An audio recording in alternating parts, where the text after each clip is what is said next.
ನಿನ್ನೆಯಷ್ಟೇ ಜಾತಿ ಜನಗಣತಿ ವರದಿ ಸಚಿವ ಸಂಪುಟದಲ್ಲಿ ಮಂಡನೆ ಆಗಿತ್ತು. ಸಾಧಕ ಬಾಧಕಗಳ ಕುರಿತಂತೆ ಚರ್ಚೆ ನಡೀತಿರುವಂತ ಬೆನ್ನಲ್ಲೇ ಈ ವರದಿ ಆಧಾರದ ಮೇಲೆ ಮೀಸಲಾತಿ ಏರಿಕೆ ಮಾಡಬೇಕು ಅನ್ನೋ ಚರ್ಚೆ ಕೂಡ ನಡೀತಾ ಇದೆ. ಕಾರಣ ಈ ಬಗ್ಗೆ ಶಿಫಾರಸನ್ನ ಮಾಡಲಾಗಿದೆ. ಒಬಿಸಿ ಮೀಸಲಾತಿ ಪ್ರಮಾಣ ಹೆಚ್ಚಳಕ್ಕೆ ಶಿಫಾರಸನ್ನ ಮಾಡಲಾಗಿದೆ. ಇಲ್ಲಿ ಜನಸಂಖ್ಯೆ ಆಧಾರದ ಮೇಲೆ ಮೀಸಲಾತಿ ಹೆಚ್ಚಳಕ್ಕೆ ಶಿಫಾರಸನ್ನ ಮಾಡಲಾಗಿದೆ. ಮೀಸಲಾತಿ ಏರಿಕೆಗೆ ಜಯಪ್ರಕಾಶ್ ಹೆಗಡೆ ಆಯೋಗ ಶಿಫಾರಸನ್ನ ಮಾಡಿದೆ ಸರ್ಕಾರಕ್ಕೆ. ಎಸ್ಸಿ ಎಸ್ಟಿ ಬಿಟ್ಟು ಕೇವಲ ಒಬಿಸಿ ಮೀಸಲಾತಿ ಹೆಚ್ಚಳಕ್ಕೆ ಶಿಫಾರಸನ್ನ ಮಾಡಲಾಗಿದೆ. ಮುಸ್ಲಿಂ, ಒಕ್ಕಲಿಗ, ಲಿಂಗಾಯತರ ಮೀಸಲಾತಿ ಹೆಚ್ಚಳಕ್ಕೆ ರೆಕಮೆಂಡ್ ಅನ್ನ ಮಾಡಲಾಗಿದೆ.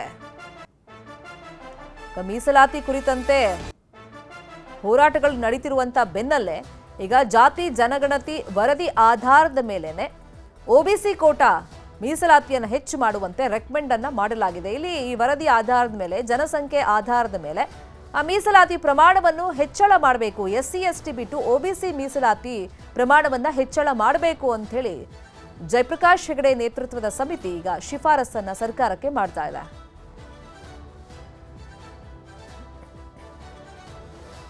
ಹಾಗಾದ್ರೆ ಈ ಸಮಿತಿ ಯಾವ ತರ ಶಿಫಾರಸನ್ನ ಮಾಡಿದೆ ಅಂದ್ರೆ, ಪ್ರವರ್ಗ 1A ಈ ಹಿಂದಿನ ಮೀಸಲಾತಿ 4% ಈಗಿನ ಶಿಫಾರಸ್ ಮಾಡ್ತಿರೋದು ಅದನ್ನ 2% ಜಾಸ್ತಿ ಮಾಡಿ 6ಕ್ಕೆ ಏರಿಕೆ ಮಾಡಿ ಅಂತ ಹೇಳಿ.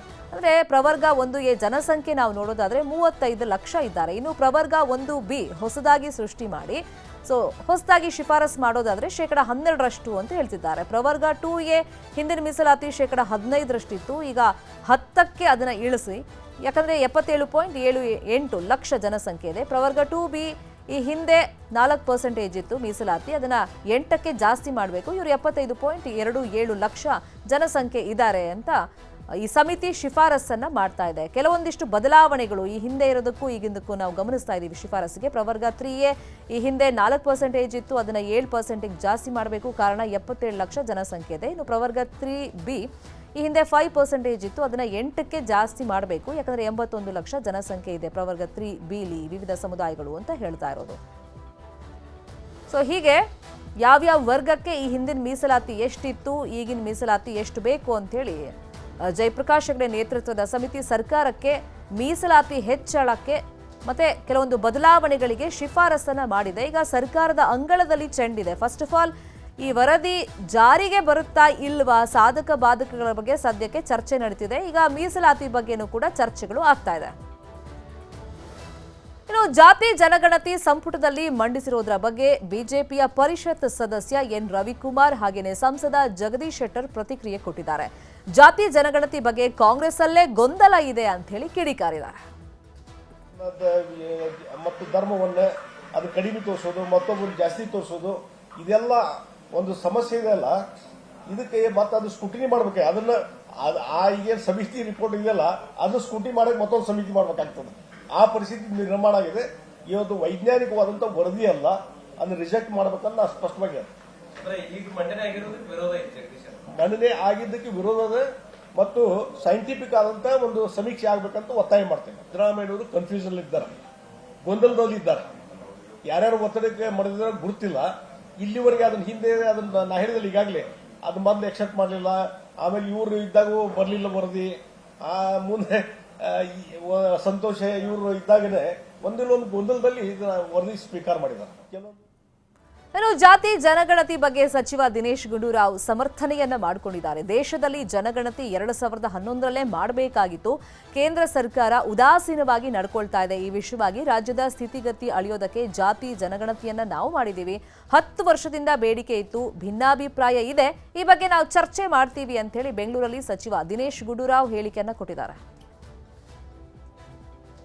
ಕೇಂದ್ರ ಸರ್ಕಾರ ನೋಡಿ, ಸೆಂಟ್ರಲ್ ಗವರ್ಮೆಂಟ್ ಅವರು ಏನ್ ಮಾಡ್ತಾರೆ ದೇವರಿಗೆ ಗೊತ್ತು. ನಮ್ಮ ದೇಶದ ಏನು ಸೆನ್ಸಸ್ ಇದೆ ಅದನ್ನೇ 2011ನೇ ಇಸ್ವಿಯ ಸೆನ್ಸಸ್ ಪ್ರಕಾರ ಹೋಗ್ತಾ ಇದ್ದೀವಿ. 2021ಕ್ಕೆ ಮಾಡಬೇಕಾಗಿತ್ತು, ಈಗ 2025 ಇದ್ದೀವಿ. ಇನ್ನು ಅದು ಶುರು ಮಾಡೋದಕ್ಕೆ ಯಾವುದೇ ಒಂದು ಲಕ್ಷಣ ಕಾಣ್ತಾ ಇಲ್ಲ. ಎಷ್ಟು ಬೇಜವಾಬ್ದಾರಿತನದಿಂದ ಕೇಂದ್ರ ಸರ್ಕಾರ ನಡ್ಕೊಳ್ತಾ ಇದೆ. 140 ವರ್ಷಗಳಲ್ಲಿ ಇದೇ ಪ್ರಥಮ ಬಾರಿಗೆ ಸೆನ್ಸಸ್ ಆಗದೇ ಇರುವಂತದ್ದು. ಎಷ್ಟು ಉದಾಸೀನತೆ ಕೇಂದ್ರ ಸರ್ಕಾರ ತೋರಿಸ್ತಾ ಇದೆ ಅಂದ್ರೆ ಅವರಿಗೆ ಅಂಕಿಅಂಶಗಳು ಬೇಡ, ನೈಜ ಪರಿಸ್ಥಿತಿ ಗೊತ್ತಾಗಬಾರ್ದು ಉದ್ದೇಶದಿಂದ ಅವ್ರು ಮಾಡ್ತಾ ಇದ್ದಾರೆ ಅಂತ ನಾನು ಟೀಕೆ ಮಾಡಬೇಕಾಗ್ತದೆ. ಯಾರೋ ಇಷ್ಟಾನುಸಾರ ಅಥವಾ ಯಾರೋ ಒಂದು ಅವರ ಒಂದು ವೈಯಕ್ತಿಕವಾದಂತಹ ಒಂದು ಆಸಕ್ತಿಗಳ ಮೇಲೆ ಆಗಬಾರ್ದು. ಅದಕ್ಕೋಸ್ಕರನೇ ಈ ಒಂದು ಲೆಕ್ಕ ನಮ್ಗೆ ಬೇಕಾಗಿದೆ. ಆದ್ರಿಂದ ಇದನ್ನ ನಾವು ಅದನ್ನ ನೋಡಿಕೊಂಡು ಕೂತ್ಕೊಂಡು ಚರ್ಚೆ ಮಾಡಿ ತೀರ್ಮಾನ ಮಾಡಬೇಕು. ನೋಡಿ, ಇದೇ ವಿಚಾರವಾಗಿ ಇನ್ನಷ್ಟು ಡೀಟೇಲ್ ಆಗಿ ಇನ್ಫಾರ್ಮೇಶನ್ ಕೊಡ್ತಾ ಹೋಗೋದಕ್ಕೆ ನೇರ ಸಂಪರ್ಕದಲ್ಲಿ ಕನೆಕ್ಟ್ ಆಗಿದ್ದಾರೆ ನಮ್ಮ ಪೊಲಿಟಿಕಲ್ ಬ್ಯೂರೋ ರಿಪೋರ್ಟರ್ ಕಾರ್ತಿಕ್. ನಿನ್ನೆ ತಾನೇ ಕ್ಯಾಬಿನೆಟ್ ಮೀಟಿಂಗ್ ನಲ್ಲಿ ಜಾತಿ ಜನಗಣತಿ ವರದಿ ಸಬ್ಮಿಟ್ ಆಗಿತ್ತು. ಅದ್ರ ಮೇಲೆ ಈಗ ಬಹಳಷ್ಟು ಪರ ವಿರೋಧ ಚರ್ಚೆಗಳು ಮತ್ತೆ ಮುನ್ನೆಲೆಗೆ ಬಂದಿದೆ. ಈ ಬೆನ್ನಲ್ಲೇ ಈಗ ಮೀಸಲಾತಿ ಬಗ್ಗೆನೂ ಕೂಡ ಸಮಿತಿ ಶಿಫಾರಸ್ ಮಾಡಿರೋದ್ರಿಂದ ರಾಜಕೀಯ ವಲಯದಲ್ಲಿ ಯಾವ ತರ ಚರ್ಚೆ ಇದು ಹುಟ್ಟುಹಾಕಿದೆ. ಅದ್ರ ಜೊತೆಯಲ್ಲಿ ಬಿಜೆಪಿಯವರು ಇದಕ್ಕೆ ವಿರೋಧವನ್ನ ಇನ್ನೂ ಮುಂದುವರೆಸಿದ್ದಾರೆ. ಕಾಂಗ್ರೆಸ್ ಅವರು ಸಮರ್ಥನೆಯನ್ನ ಮಾಡ್ಕೊಳ್ತಾ ಇದ್ದಾರೆ. ಖಂಡಿತ ಶರ್ಮಿತಾ, ಜಾತಿ ಜನಗಣತಿಯ ವಿಚಾರವಾಗಿ ಈಗಾಗಲೇ ರಾಜಕೀಯ ವಲಯದಲ್ಲಿ ಸಾಕಷ್ಟು ಪರ ವಿರೋಧ ಚರ್ಚೆಗಳು ಕೂಡ ಆರಂಭ ಆಗಿರುವಂತದ್ದು. ನಿನ್ನೆ ತಾನೇ ಕ್ಯಾಬಿನೆಟ್ನಲ್ಲಿ ಈ ಒಂದು ವರದಿಯನ್ನ ಮಂಡನೆ ಮಾಡಲಾಗಿದೆ.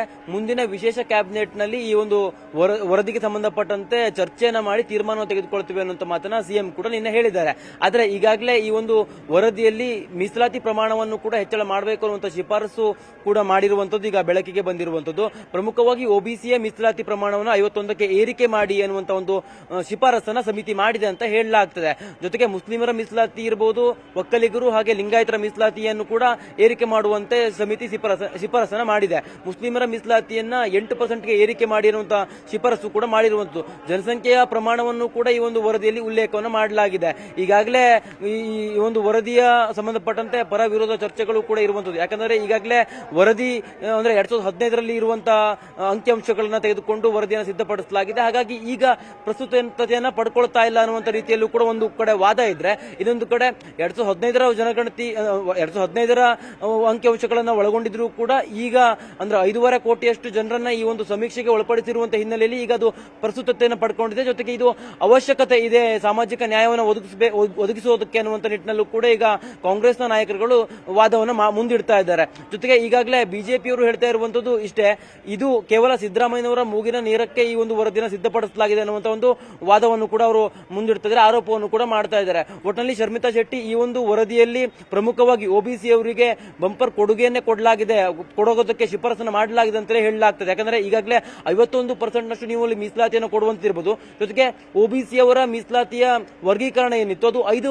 5 ವರ್ಗ ಇತ್ತು ಹಿಂದೆ, ಅದನ್ನ 6ಕ್ಕೆ ಏರಿಕೆ ಮಾಡುವಂತೆಯೂ ಕೂಡ ಸಮಿತಿ ಶಿಫಾರಸನ್ನು ಮಾಡಿದೆ. ಪ್ರವರ್ಗ 1 ಮತ್ತು ಒಬಿಸಿಯನ್ನ ವಿಂಗಡಣೆ ಮಾಡಿ ಪ್ರವರ್ಗ 1A ಹಾಗೆ 1B ಜೊತೆಗೆ ಒಬಿಸಿಯನ್ನು ಹಾಗೆ ಉಳಿಸಿಕೊಂಡು ಮೀಸಲಾತಿಯನ್ನು ವಿಂಗಡಣೆ ಮಾಡಿ ಅನ್ನುವಂತ ನಿಟ್ಟಿನಲ್ಲೂ ಕೂಡ ಆ ಒಂದು ಸಮಿತಿ ಶಿಫಾರಸನ್ನು ಮಾಡಿದೆ. ಜೊತೆಗೆ ಒಬಿಸಿಯಲ್ಲಿ ಇರ್ತಕ್ಕಂಥ ಕೆಲ ಅಂದ್ರೆ ಅಲ್ಲೂ ಹಿಂದುಳಿದಿರ್ತಕ್ಕಂಥವರನ್ನ ಪ್ರವರ್ಗ 1A ನ B ಯಲ್ಲಿ ಅವ್ರಿಗೆ ಅಲ್ಲಿ ಅವರನ್ನ ತೆಗೆದುಕೊಂಡು ಹೋಗಿ ಅಲ್ಲಿ ಅವರಿಗೆ ಮೀಸಲಾತಿಯನ್ನ 12% ಕೊಡಬೇಕು ಅನ್ನುವಂತ ಶಿಫಾರಸನ್ನು ಕೂಡ ಮಾಡಿರುವಂತದ್ದು. ಪ್ರಮುಖವಾಗಿ ಇಲ್ಲಿ SC/ST ಮೀಸಲಾತಿಯನ್ನ ಯಾವುದೇ ಕಾರಣಕ್ಕೂ ಕೂಡ ಬದಲಾವಣೆಗೆ ಈ ಒಂದು ಸಮಿತಿ ಶಿಫಾರಸನ್ನ ಮಾಡಲಿಲ್ಲ ಅಂತ ಹೇಳಲಾಗ್ತದೆ. ಜೊತೆಗೆ ಒಬಿಸಿ ಅವರ ಮೀಸಲಾತಿ ಪ್ರಮಾಣವನ್ನ ಹೆಚ್ಚಳ ಮಾಡುವಂತಿರಬಹುದು, ಜೊತೆಗೆ ಒಬಿಸಿ ಅವರ ಮೀಸಲಾತಿಯನ್ನ ವರ್ಗೀಕರಣ ಮಾಡುವಂತ ನಿಟ್ಟಿನಲ್ಲೂ ಕೂಡ ಈ ಒಂದು ಸಮಿತಿ ಶಿಫಾರಸನ್ನು ಮಾಡಿರುವಂತದ್ದು. ಮುಂದಿನ ದಿನಗಳಲ್ಲಿ ರಾಜಕೀಯವಾಗಿ ಇನ್ನಷ್ಟು ಪರ ವಿರೋಧ ಚರ್ಚೆಗೂ ಕೂಡ ಕಾರಣ ಆಗಬಹುದು. ಜೊತೆಗೆ ಪ್ರಬಲ ಜಾತಿಯಾಗಿರ್ತಕ್ಕಂಥ ಒಕ್ಕಲಿಗರು ಮತ್ತು ಲಿಂಗಾಯತರು ಕೂಡ ಈಗಾಗಲೇ ಸಾಕಷ್ಟು ವಿರೋಧವನ್ನು ಕೂಡ ವ್ಯಕ್ತಪಡಿಸ್ತಾ ಇದ್ದಾರೆ. ಶರ್ಮಿತಾ ಶೆಟ್ಟಿ, ನೋಡೋಣ ಮುಂದಿನ ದಿನಗಳಲ್ಲಿ ಇದಕ್ಕೆ ಸಂವಿಧಾನದಲ್ಲಿ ಒಂದಿಷ್ಟು ಕಟ್ಟುಪಾಡು ಇದೆ, ಮತ್ತೆ ಕಾನೂನು ಪ್ರಕಾರ ಇದನ್ನ ಜಾರಿಗೆ ತರಕ್ಕಾಗುತ್ತಾ ಇಲ್ವಾ, ಸರ್ಕಾರ ಏನ್ ನಿರ್ಧಾರ ಕೈಗೊಳ್ಳುತ್ತೆ. ಥ್ಯಾಂಕ್ ಯು ಕಾರ್ತಿಕ್, ಈ ಕ್ಷಣದ ಮಾಹಿತಿಯನ್ನು ಕೊಟ್ಟಿದ್ದಕ್ಕೆ. ಮುಂದಿನ ಸುದ್ದಿ.